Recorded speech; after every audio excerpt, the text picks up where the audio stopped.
lang sa fairy tale may pangarap, pagsubok, at happy ending. Pati sa negosyo, meron din. Pero dito, hindi magic ang puhunan, kundi sipag, diskarte, at lakas ng loob. Kaya samahan nyo kami sa mga business stories na parang fairy tale, pero totoong totoo. Para hindi magaya sa bidang nakaiwan ng sapatos, dapat ang isuot yung talagang fit at bet mo ang disenyo. Lahat ng parte ng sapatos pwedeng ipa-customize mula sa material, disenyo, maging ang insole o yung mismong tinatapakan ng paa. After nung nawala na yung pandemic, ang dami nagpakasal. So naisip ko na bakit hindi kami gumawa ng collection ng mga bridal para sa kanila. Doon nag-boom siya. Maligayang pagdating sa Kapehan ng Masa ang Kapet Malay. Tara! Nakita ng kapatid niya na perfect ang kanyang bahay para gawing kapihan. Napaka-ideal po dahil po una, hindi na po ako rerenta ng pwesto. Nag-open po ito, nising kong duling, wala pong natira sa bulsa ko. Maghuhulog lang ng barya at di man mainit, may instant sabon ka na. I really believe na lahat tayo, meron tayong pwedeng gawin para makatulong sa pagbawas ng mga basura dito sa Pilipinas. Lahat na yan sa Pera Paraan! Once upon a time, may isang girl na naiwan ng isang sapatos sa isang bonggang party. Sounds familiar, di ba? Pero this time, hindi prinsipe ang hahanapin natin, kundi solusyon. Kaya tara na sa Marikina at alamin kung paano magiging fairy tale ang isang business story with a perfect pair. Para hindi magaya sa bidang nakaiwan ng sapatos, dapat ang isuot yung talagang fit at bet mo ang disenyo. Lalo na sa special na okasyon gaya ng kasal.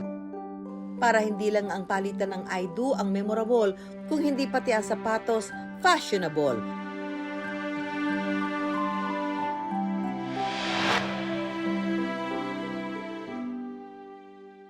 Bukod sa perfect vows, venue at kasuotan, hanggang sapatos sa kasal dapat best pair. Yan ang hatid na serbisyo ni Cara. Siya ang araw mo pwede mong maging fairy godmother para sa iyong dream wedding. Ang products namin ngayon is more on bridal shoes, customized bridals. Sa part ng wedding yung bride, syempre yung groom, yung mga entourage nila, tsaka kahit yung mga mother of the bride and groom, pwede rin sa amin. Lahat ng parte ng sapatos pwedeng ipa-customize mula sa material, disenyo, maging ang insole o yung mismong tinatapakan ng paa. The customer is always right. Ang cute nga ng design niyo dito, oh, di ba? Bumili taga-alaga agad. Yes. So, no? Ito mga design, no? Meron kayong pwedeng ipakita. At the same time, kung ako magpapagawa, pwede ako Yes po, pwede po kayo mag-send din ng design sa amin, then pwede natin i-revise kung ano yung available ng material, then pwede natin ilagay. Mga ano din ba to? Mga bridal ano din? Opo, karamihan ng flats po para sa ano nila eh, after ng church nila, nagpapalit po sila ng shoes, kaya may mga flats. Pagod na kasi. Yeah. Nangawit na yung Opo. paa. Ang gaganda ng design. At saka ito pa nga ganito. Paano to? Gawa ng kamay? Yes, ma'am. Hindi ito machine? Iniisa-isa po iyan. So, lace po siya Lace, na tapos ginugupit tahi mo. isa-isa. Tapos tatahi. Then, once na dinikit po, then itinatahi pa po siya. Meron po kami tiki 3.5, lalo na po yung mga lace. Tapos gaano katagal gawin? Pag customize po, ay nagbibigay po kami ng 4 to 6 weeks. Una munang inuguhit ni Cara ang disenyo sunod sa request ng kliyente. Kapag nagkasundo na sa final design, diretso nang gagawin ng wedding shoes. Up hair o ang pang-ibabaw na parte ng sapatos ang unang ginagawa. After dun sa unang step natin, step 2 naman is mananahin namin. So, yung ginupit ni Ate Jelly, dito naman kay Ate Inday. So, dito naman is tatahiin niya para mabuo na yung upper. Pagkatahi, ipapako at ihuhulma ang tela sa molde. After po niyang mamold ng tulad ng ganito, nilalagay po niya sa dryer. Dapat po overnight po talaga para mas matibay yung ano niya, yung upper natin. Sunod na lalagyan ng swela sa takong ang sapatos. Patutuyuin ulit ito bago ihanda para lagyan ng iba pang disenyo. Bukod sa perfect vows, venue at kasuotan, hanggang sapatos sa kasal dapat best pair. Yan ang hatid na serbisyo ni Cara. Siya ang araw mo pwede mong maging fairy godmother para sa iyong dream wedding. Ang products namin ngayon is more on bridal shoes, customized bridals. Sa part ng wedding yung bride, syempre yung groom, yung mga entourage nila, tsaka kahit yung mga mother of the bride and groom, pwede rin sa amin. Ang gaganda ng design. At saka ito pa nga ganito. Paano to? Gawa ng kamay? Yes, ma'am. Hindi ito machine? Iniisa-isa po iyan. So, lace po siya Lace, na tapos tahi ginugupit mo. isa-isa. Tapos tatahi. Then, once na dinikit po, then itinatahi pa po siya.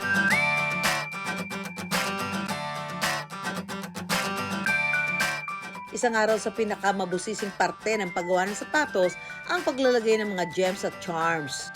Yung mga ganito po na maliliit, kasi wala siyang butas, dinidikit po siya. Pero matibay po yung glue natin para dyan. Kung ano po yung ginagamit na Saan mo mga... siya didikit? Dito po sa net.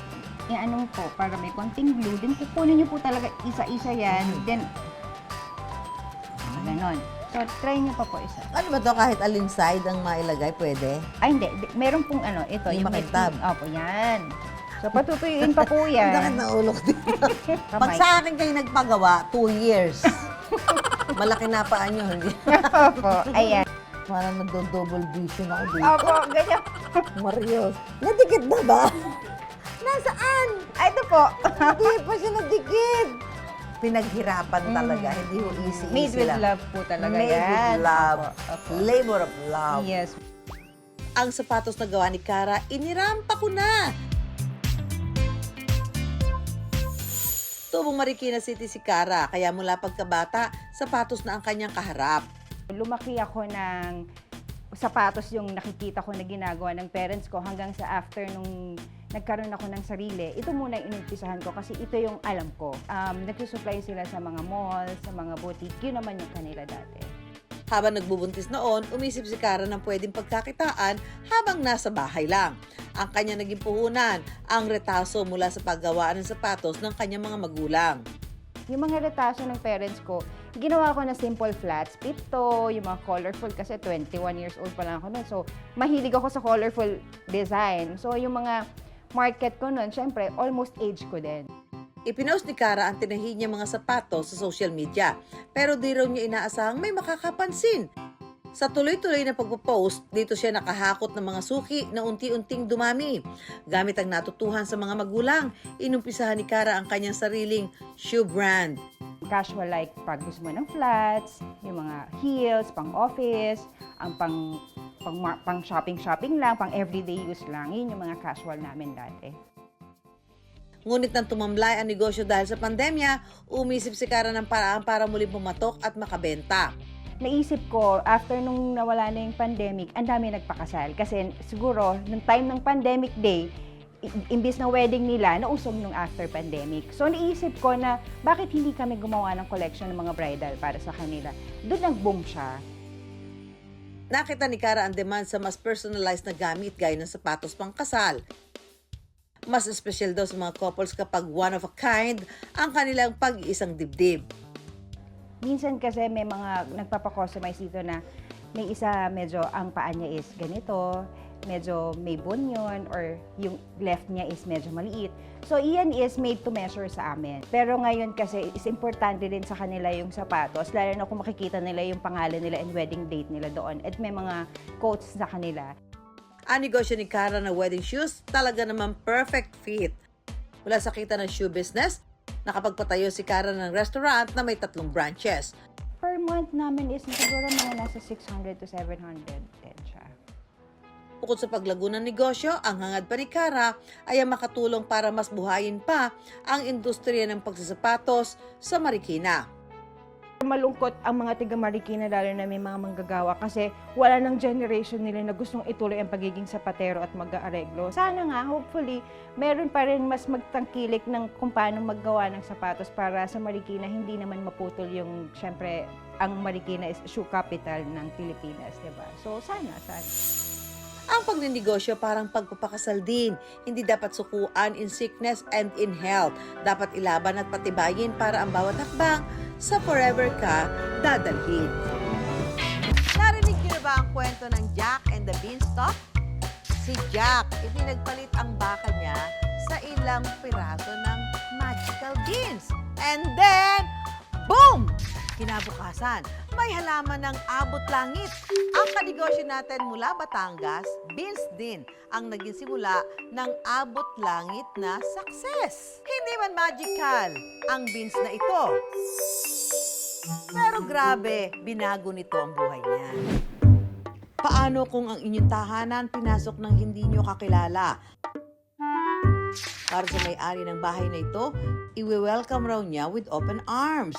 Thank you po. Sige po. Dahil ang kapalit ng busilak na pagtanggap sa mga bisita, paldong-paldong kita. Kinikita kada buwan. Pwede bang sabihin ko na lang na 6 digits naman po. Awa po ng Diyos.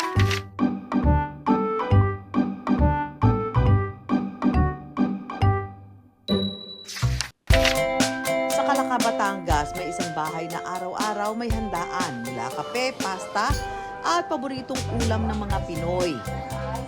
Hi! Maligayang pagdating sa kapehan ng masa ang Kapet Balay. Tara!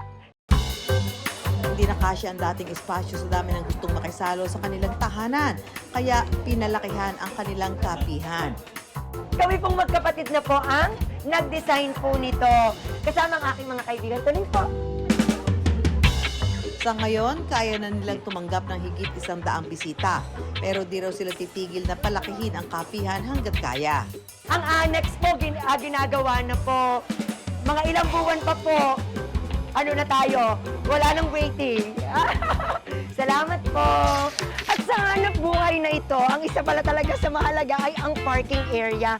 Mula nung kami nag-umpisa na ito pa lang po yung aming parking area, nadagdagan po ito ng dito, yan, at dito, at doon pa po sa dulo.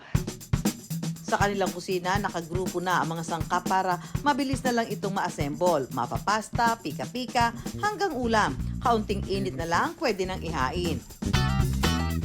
Ang kanilang mga inumin mabibili mula 50 hanggang 200 pesos, habang ang mga pagkain naman nasa 120 hanggang 299 pesos.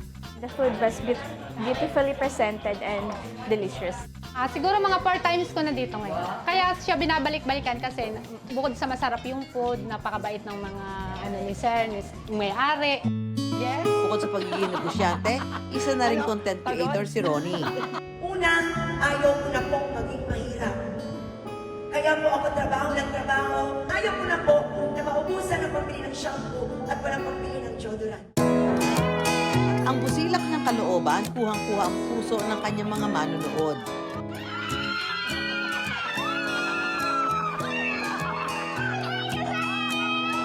Dito po sa amin pong vlogging, ito po ay actually parang naging marketing strategy.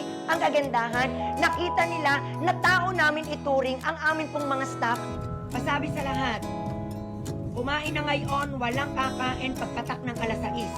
Hindi nila alam na nagpaletsyon ako. Siyempre, pagbawi ko yan sa aking mga mahal na staff. Buwan-buwan din silang nag-aabot ng tulong sa mga tao sa labas ng kanilang tahanan. Ang mission po ng Kapet Balay is to make a difference in the lives of other people. Pero ang malasakit at aruga na maluwag niyang ibinibigay sa iba, minsan na raw naging mailap sa kanya. Nung panahon ako po ay bata, sa kabisihan ng aking mga magulang at kami po labing isang magkakapatid, ay hindi po kami gaano na pagtuunan ng pansin dahil po sa paghahanap buhay ng aking tatay at nanay. Katulad ng maraming bida sa pelikula, itong si Ronnie nabugbog muna sa una. Sa loob ng isang linggo, 2 bukod, 2 palo ang pinakamababa. Imbes na magpatalo, ginamit niya ang kanyang nakaraan bilang pundasyon para baguhin ang kanyang buhay. At yung hirap po ng buhay, doon ko po naisip na habang ako po'y lumalaki, hindi pwedeng habang buhay ako ay mahirap. Ako po talaga ay designer ng mga gowns. Bukod sa pagiging teacher, makeup artist, choreographer. Ang akin pong kinikita ay iniipon ko po, itinatime deposit. Pero dumating din siya sa punto na gusto na niya ng bagong kwento. At yung pong aking pong shop po ng mga gowns, ibinigay ko po sa aking kapatid. At sa pagkakataon na nagsabi ako kay Tutoy, Tutoy, ako'y gusto ko nang magnegosyo, ako'y tulungan mo. At ang sagot po niya sa akin ay walang patumpik-tumpik. Sige kuya, tutulungan kita. Pagka-uwi raw nila, nakita ng kapatid niya na perfect ang kanyang bahay para gawing kapihan. napaka-ideal po dahil po una, hindi na po ako rerenta ng pwesto. At sunod po, ang ginawa ko na lamang po ay ipina-rezone ko po ito mula po sa residential into commercial. Umabot sa mahigit 3 milyon ang puhunan para maipatayo ang kapihan. So matotal, nakaipon po ako ng 2.8 million. Ang kulang po doon sa 2.8, inutang ko na po sa aking kaibigan. Nung nag-open po ito, nising kong duling, wala pong natira sa bulsa ko. Sabi nga nila, ang araw ng iyong pagtatanim ay hindi ang araw ng iyong pag-aani. Naka-encounter po talaga kami ng katulad po ng sa kung paano po ba yung proseso, ang systematic na paraan na kung paano po kami maglilingkod sa aming mga customer, ang amin pong commercialized na water, at yung amin pong kuryente na talaga pong pinaayos po namin para po maayos po yung daloy ng kuryente. Thank you po! Sa kabila ng mga suliranin, pinagpatuloy ni Ronnie ang pagtitiwala sa kanyang kapihan. Ang isa po palang susi sa isang hanap buhay ay ang makatutok ka sa negosyo. Makita mo kung ano ang mga flaws, makita mo kung ano ang maganda, makita mo kung ano pa ang dapat. At sa loob lang ng 5 buwan, nabawi na nila ang kanilang puhunan. Katulad ng bida sa fairy tale na Jack and the Beanstalk na pinalit ang kanyang baka sa mahiwagang beans, magical din ang kinalamasan ng mga sakripisyo ni Ronnie. Ito po yung isang proud moment ko na hindi ko akalain sa aking buhay na ako po ay susuportahan po ng mga taga-babayang malalayo. Isa po iyon na ako po ay napaproud na hindi lamang ang pagkain ang kanilang ipinupunta sa Kapitbalay, sa kung paano namin sila pinaglilingkuran at kung paano namin nababago po ang buhay ng mga staff ng Kapitbalay. Punong-puno na rin siya ngayon ng pagmamahal na inaasam-asam niya mula pagkabata. Tagumpay ko pong may tuturing na laging sinasabi sa akin ng tatay at nanay ko na proud sila sa akin. Dahil yan po ang nakikita ko po na tunay na tagumpay. Ang bonus pa, may sarili na rin siyang pamilya na pinapalago sa pagmamahal. I'm so grateful to God for giving me this life, for giving me this character, sa pagbibigay sa akin ng hirap na pinagdaanan ko sa buhay na naging daan para ako ay maging matagumpay. Kung anong itinanim ay siyang aanihin. Wala mang literal na mahika ang beans ni Ronnie, tunay naman itong nagdala ng happy ever after sa kanyang buhay. Ang pagbabahagi, hindi lamang sa iyong sarili, sa mahal sa buhay, kundi sa mga taong nakakatulong sa hanap buhay. Yan ang susi sa tagumpay ng hanap buhay. Kung paputian ng labanan, ibibida ko si Melanie dyan. Sa bango at linis, siya'y maaasahan. Ang kanyang 7 dwarfs hindi mauubusan ng kaalaman at kakayahan. Merong nakatoka sa paglalaba, pagtutupi, pagsusukli, at pagtulong sa mga suki. Pagsasalansa ng mga tinda, paggawa ng sabon, at kung ano-ano pa. Ang kanyang mga paninda, hatid ay malaking ginhawa, nakakatipid ka pa.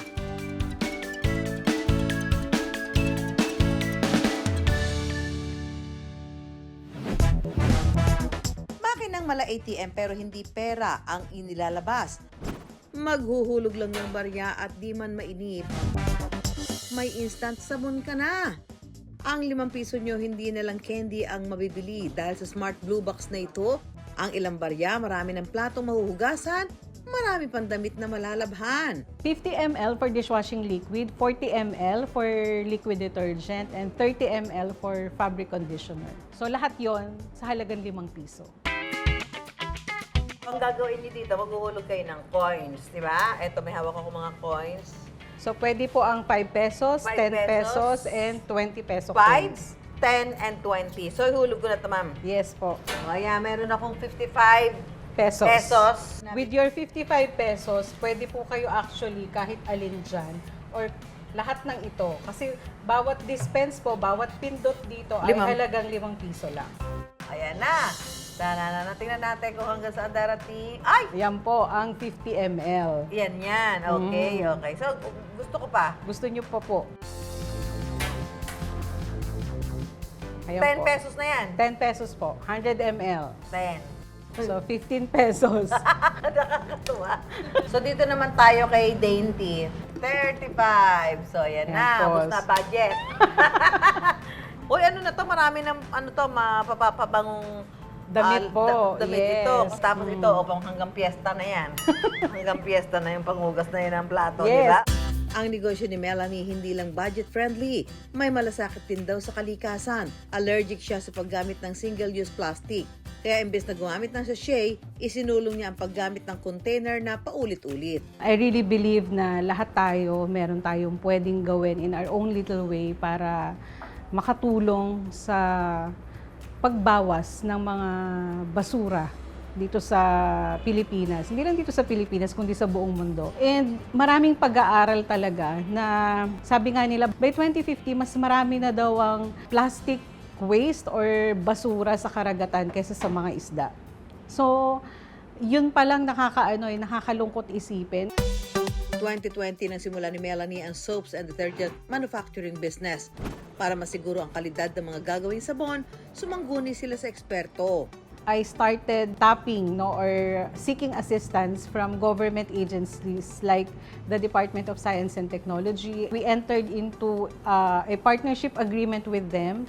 So yung aming mga produkto, yung formulation, yung research and development ay ginawa namin through the help of DOST-ITDI. Sa puhunan ng 500,000 pesos, unti-unting lumago ang negosyo ni Melanie. Mula sa dishwashing liquid, fabric conditioner, at liquid detergent, meron na rin silang hand soap, multipurpose cleaner, car shampoo, at iba pang mga panlinis at household essentials. 2022 naman ang maisip ni Melanie ang ideya ng soap dispenser. Gusto ko makapag-offer ng refill pero ayoko siya yung tinatabo. Ayoko siya yung may human contact dahil nga ang goal ko is makapag-offer ng refill na hygienic. Namuhunan kami sa pagde-develop ng mga dispensing unit. So we spent mga around 150,000 to fabricate yung aming dispenser. Kung hindi tingi at maramihan ang gusto nyong refill, pwede yan sa kanilang manual dispenser. Dahil ang dispensing po namin dito ay by the liter. Paano ba yan, ma'am? Paano Yes ito po. Ano po bang gusto nyo? Dishwashing liquid, fabric Dishwashing? conditioner? Dishwashing liquid. Uy, may kalamansi flavor. Yes! Make sure po na malinis po yung bote na ating gagamitin.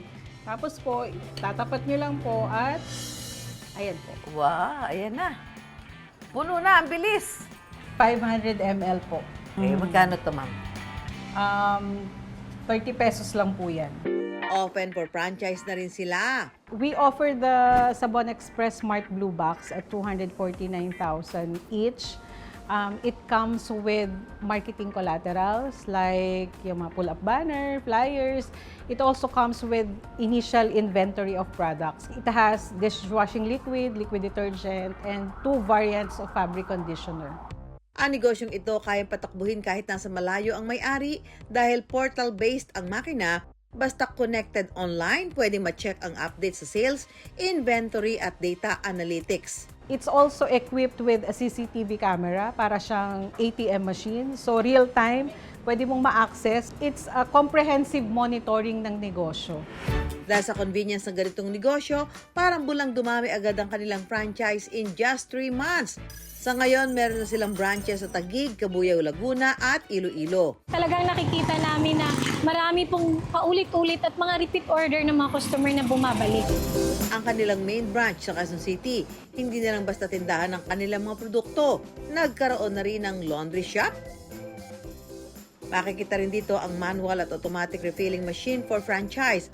Instant product demo yarn. Yung Sabon Express, kung sa mga produkto lang, nagre-range na po ang sales namin ngayon ng mga 100,000 to 150,000. Sa laundry naman, ganon din po. Nakakatuwa po na isang pwesto lang siya, pero nakakapagnegosyo ka ng 2 klase. But wait, may ile-level up pa raw ang kanilang soap dispenser. Yung next batch namin of the Blue Box will be solar-powered na. Kasi ang iniisip namin, pwede na kaming maglagay sa mga remote areas na hindi na kailangang isaksak sa kuryente. Ang advocacy ni Melanie hindi lang magpabango ng kanyang pangalan, kundi pinaninindigan din ang kanyang mga paniniwala. Napakahalaga na you identify a problem and you try to solve that problem.